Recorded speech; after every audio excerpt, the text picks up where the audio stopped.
Let me show you why most D2C brands struggle to scale profitably on cold traffic, which is the most important one and is also the one that you're losing money on right now.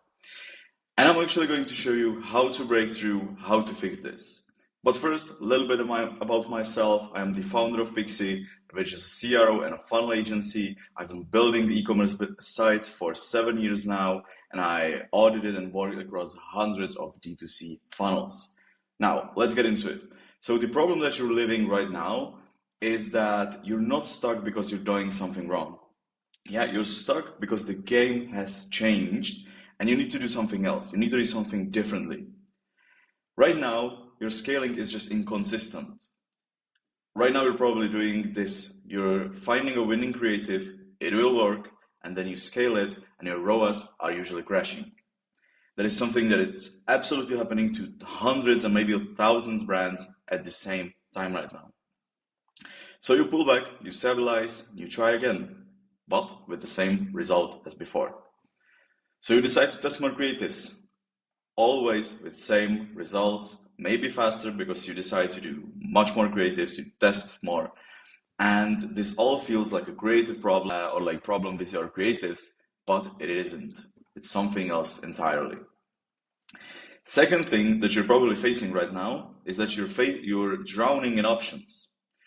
There's so many things that you can do as a brand in 2026 that just feel right. It feels right to do them. It feels right to test them out. Yeah, it could be doing new ad formats. It could be doing more landing pages, restructure your offer, do new angles, create new hooks or like more hooks. And while they are all probably going to work, you can just test everything. There's limited time in every single day and you need to move fast. And prioritizing is also hard because everything feels like it has the maximum priority that you need to do it right now. You need to do it ASAP. And of course, every test, as I said, takes time. You need to run this strategy for like a week or two at least, maybe even a month, to actually see how is it going, how is it performing. Like, is it working for you? Is it not working for you? Was it a waste of time or did it actually get us somewhere? And of course, once you bet on a wrong strategy, it feels expensive. You lost money, you lost time, you lost momentum, and now you got to start all over again. And this all just feels very, very bad. So, the reason behind that is just that the ad costs are always rising. Right? It's 2026, and if you've been in the game like since 2018, 2020, like pre-COVID, you know that the CPMs have multiplied by that point. Also, your competition is growing. Today, it's easier than ever to start an e-commerce brand. Yeah, you just create a product, you create your website on Shopify in 5 minutes, literally. You create some ads, you put money into Meta, and you got yourself an e-commerce brand. So the competition is growing incredibly, and also the market is not in a good state right now. The consumers are much more or less trusting, and skepticism is at an all-time high. So that's also been a trend for a few years now. And I think that every e-commerce brand has seen this. Yeah, you need to educate people much more. You need to show them so many more trust signals than before. And also, of course, your margins are getting squeezed. You have to pay so many things as a brand, from ad spend to your site and all the plugins and everything, and all the fees to every single platform that you are using. So that means your margins are getting tighter and tighter every month. But the brands that figure this out, the profitable scale, will win everything.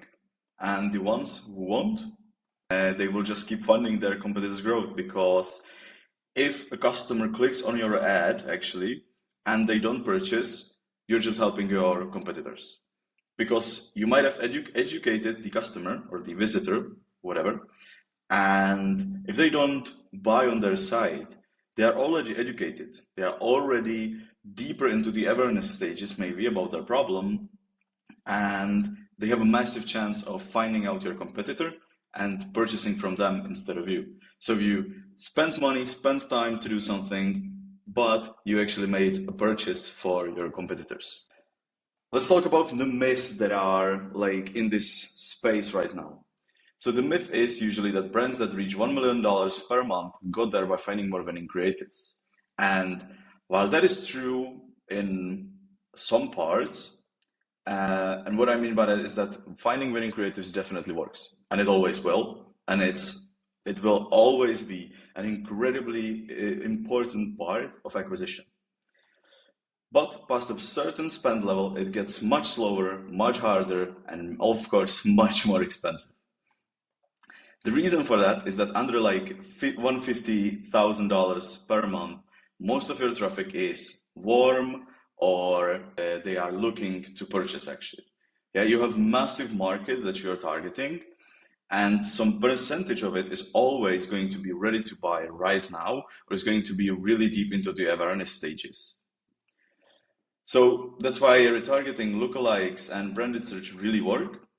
And the reason why it doesn't work at like $250,000 to $300,000 per month is that you've exhausted those audiences. You've exhausted those people, or like you already targeted and spoke to those people that were ready to buy and that were in like maybe product aware stage. And right now you need to focus on buying cold traffic at scale. And that is the hard part. Because cold traffic is absolutely fundamentally different. These people didn't know if you even existed an hour ago, or not maybe even you. This could be like didn't know you, but didn't know the problem you're fixing existed an hour ago. And great creative gets them to click. Yeah, they land on your site, but it can't close them alone. That's actually what the site needs to do for you. So what actually separates $1 million brands from everyone else? They can scale profitably on cold traffic. They understand that the funnel, not the ad, is the bottleneck, and that they focus on increasing conversion rates and average order value, not just chasing lower cost per click.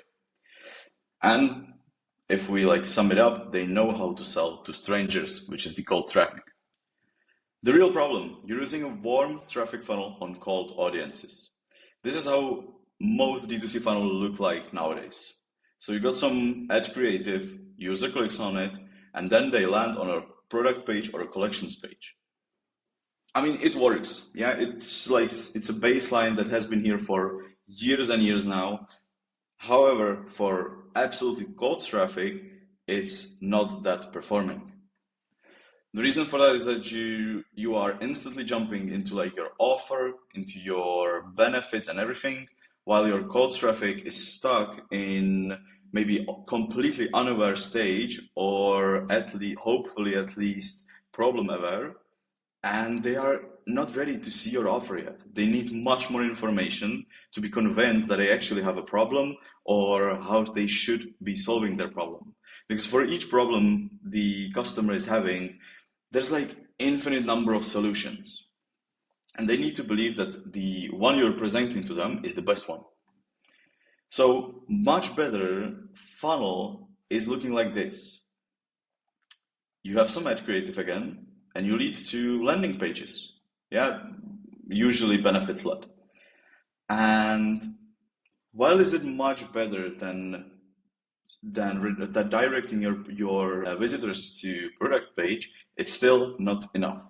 Again, it has the same issue. Again, you're just presenting something that the visitor is not ready for at this moment right now. As I'm saying here, cold traffic doesn't work that way. Someone who's never heard of your brand, scrolling Instagram halfway through their lunch break or anything else, they're not ready to be sold to. They need to be educated first. They need context, they need trust, and a reason to actually even care about their problem or about the solution that you're presenting to them. Because as you know, so many people are like minded that even when you present the solution to a completely obvious problem they're having, they're not going to believe you and they're not going to care. So that's something we need to fix. And Yeah, so I'm saying here, sending cold traffic directly to a product page is like proposing on a first date. I mean, there's not much more to say to this. So very, very quickly, because I'm pretty sure everybody is just aware, knows what is awareness stage framework, but how to actually apply it is something completely different. So as you know, there's unaware, problem aware, solution aware, product aware, and most aware. So unaware people don't even know that they have some problem. Problem aware people know the problem, but they don't have an idea that the solution actually exists. Solution aware, they know solution exists, but they haven't found yours. Product aware, they know your product, but they haven't bought yet. Most aware, they are ready to buy, need a reason to act right now. And the mistake most brands make is sending all the cold traffic to the same page. That's something that we just said here. Yeah, regardless of the awareness stage. Problem-aware buyer landing on a product page sees a solution that they didn't know they needed with no context, and they will leave. Solution-aware buyer landing on an article that explains why they haven't solved the problem yet, that's a buyer who will stay, read, and convert. So the page, the angle, and the content all need to match the awareness stage of the traffic that you're purchasing with your Meta, TikTok, or whatever. So this is how the real funnel for cold traffic should actually look like. Instead of just sending people from ads to your product page, you should do this. You have an ad at the beginning as well, always. But then you instead educate. Yeah, you educate the people on based on the awareness stage they are currently in, and you can always like work with the targeting different awareness stages with your ad. Yeah, your ad is doing the targeting, and the ad is just buying the click to your education page. And then you sell. So the education page works as a pre-selling page to then your cold offer. So the vehicle for the cold traffic, advertorial or listing page, excuse me. Not a landing page that sells harder, a page that meets the buyer where they are right now in the awareness stage. What an advertorial does, it speaks to the problem or desire directly, not the product. That is actually insanely important. It builds context for why the problem matters and why standard solutions fail. And usually it introduces your product as the logical best solution, not just an opening pitch. It earns trust before asking for anything else. So you're not selling here. Yeah, you're not asking them to make a purchase or do anything. You're just giving them free value, free content, free education that you're actually using as a vehicle to transfer them from unaware to, let me show you. You're using the advertorial as a vehicle to move them from the unaware stage to problem aware, and then from problem to solution, and then from solution to your product. And here you show off your product that it's the best thing on the market that they need. Yeah, they need it to solve their problem. Your product is the best one. And in the most aware, they just need a little nudge. But lots of people are going to actually purchase in the product aware, and it's completely okay. That's what you want. So examples by awareness stage. From unaware to in an aware, you want to probably create a listicle. 5 signs your gut health is silently affecting your energy. It's very general, but it's absolutely okay. You need to understand that in unaware stage, there's like what, 80 to 90% of people in your market. You need to be very general to them. You cannot jump into, we tested 6 category products, here what actually worked. They're not going to care.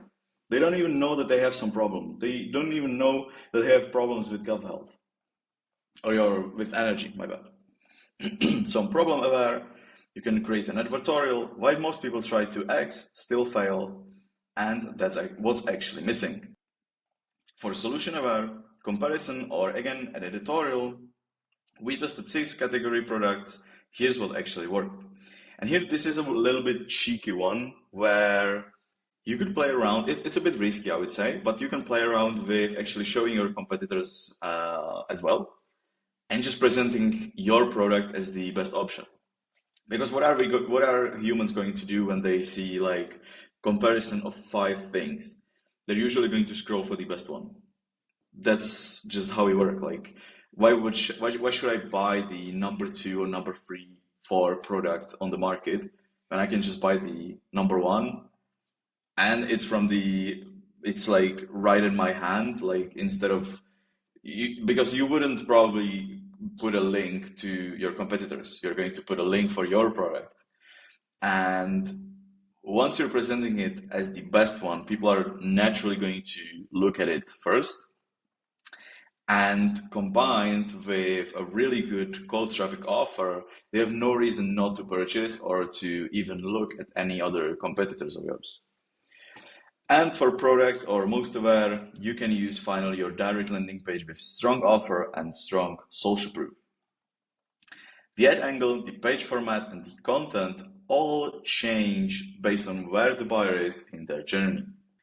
Okay, so why does this change your scaling math?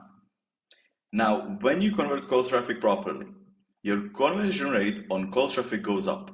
You're not losing buyers at the first page. And I'm going to challenge you, even go to your analytics and filter out so you can see what is your conversion rate on cold traffic. Because most of the brands right now are looking at like their overall conversion rate. In better cases, they are looking at conversion rates for per device. So for mobile phones and for desktops, they're going to separate those metrics and look at it separated.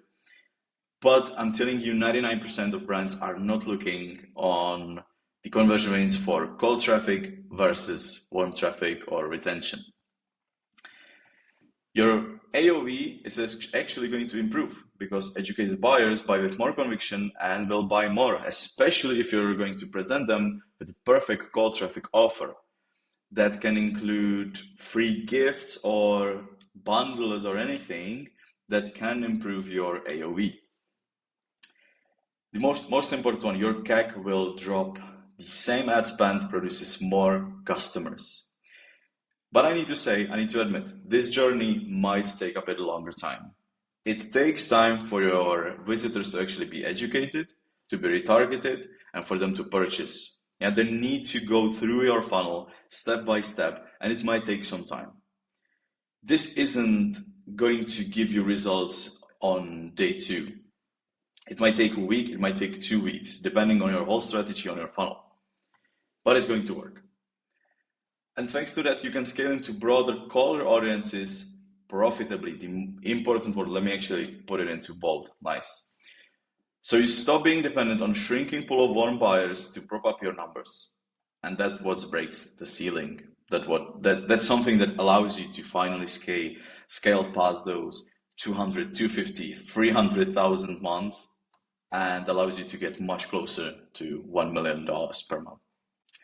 So a little recap, what to do with this? The 4 things that actually move the needle. First, map your traffic by awareness stage.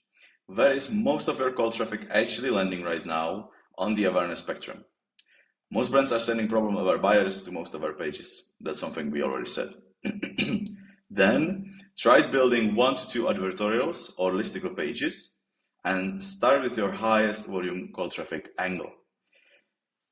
This you can also use like post-purchase surveys or some other ways to create like customer surveys. Like you can reach out to your customers that already bought from you or like the most buying and ask them, what is the number 1 reason you bought the product? What were you looking for when you researched us, for example?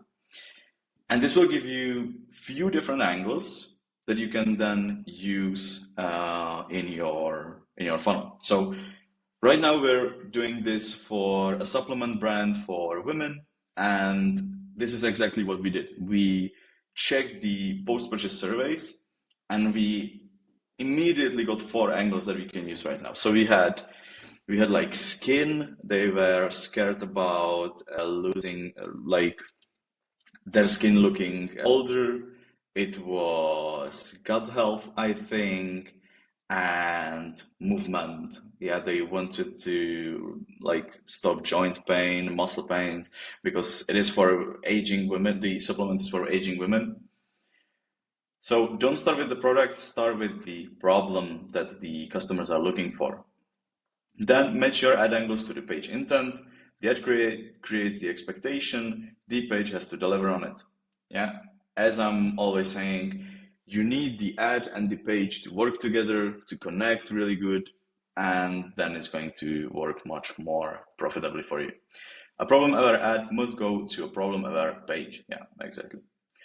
Then measure conversion rates separately for cold and warm traffic. As I said, most brands run blended numbers and never see the cold traffic conversion problem until it's too late. So that's the 4 steps that you need to do, that you can take from this video, apply them to your brand immediately, and start seeing much better results from your cold traffic. And if you don't want to do this yourself, even though I absolutely believe you can, or with your team, you can book a call with me if you want to know where exactly your funnel is losing cold traffic bias right now and what to build first. Book the call. We'll do a full funnel audit, map your traffic against the awareness framework, and show you specifically what needs to change to break through your current ceiling. Here's the link. I'm going to include it next to the link to this document. And as you know, we work with a small number of D2C brands at a time. So if you're doing $250 to $1 million per month and scaling paid traffic, this is exactly built for you. We take on a little, very small amount of brands every single month. So book the call if you're ready, and I'll be waiting for you.